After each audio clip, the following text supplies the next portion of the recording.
we're seeing today is a rapid adoption of social networks, initially in our personal lives, but increasingly in enterprise environments. I think what's the next wave of that development has to do with using social networks not just to connect people around conversations, but to connect people in terms of joint creation activities. And we're already starting to see some early indications of that kind of activity, those kinds of environments.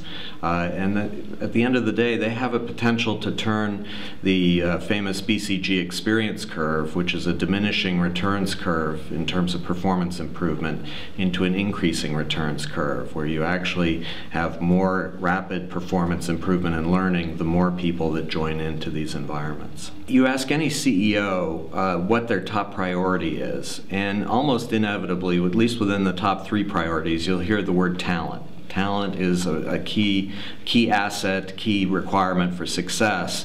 And yet I pose what I call the Dilbert paradox, which is, given that that is the top priority, and these executives are quite sincere when they say that. They're not just engaging in rhetoric. They really believe it. So how do you explain the success of these mass cultural items like Dilbert and The Office, which do such a great job of representing the stultifying effect of our work environments on talent? And I think one way of resolving the paradox is to ask the next question of, if talent's so important, what are you doing about it? What are you focusing on? And the executive will inevitably say, we're focusing on acquiring talent and retaining talent. And to my mind, that's missing the key priority in terms of talent, which is talent development.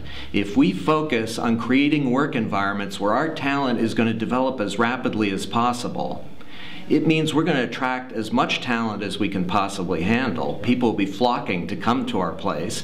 And secondly, we'll retain the talent, because why would we leave? We're getting developed as rapidly as we possibly could. There are relatively few organizations. In fact, many of the organizations that we've looked at, we've spent 6 months actually in China, because our view is that some of the greatest innovation in terms of these institutional arrangements for learning and talent development is actually in China, in companies in industries as diverse as apparel, motorcycles, consumer electronics. So we've spent a lot of time looking at those kinds of companies to understand what are the management practices that lead to scalable peer learning, and that is, I think, a key requirement for all executives.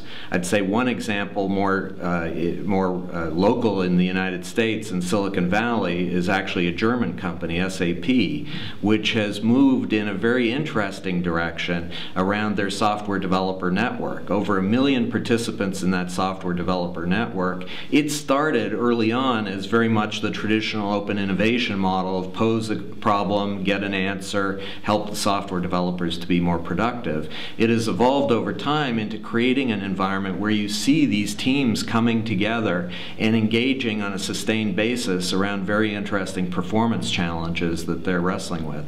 So that would be an early example of the kind of environment that we see forming around many companies.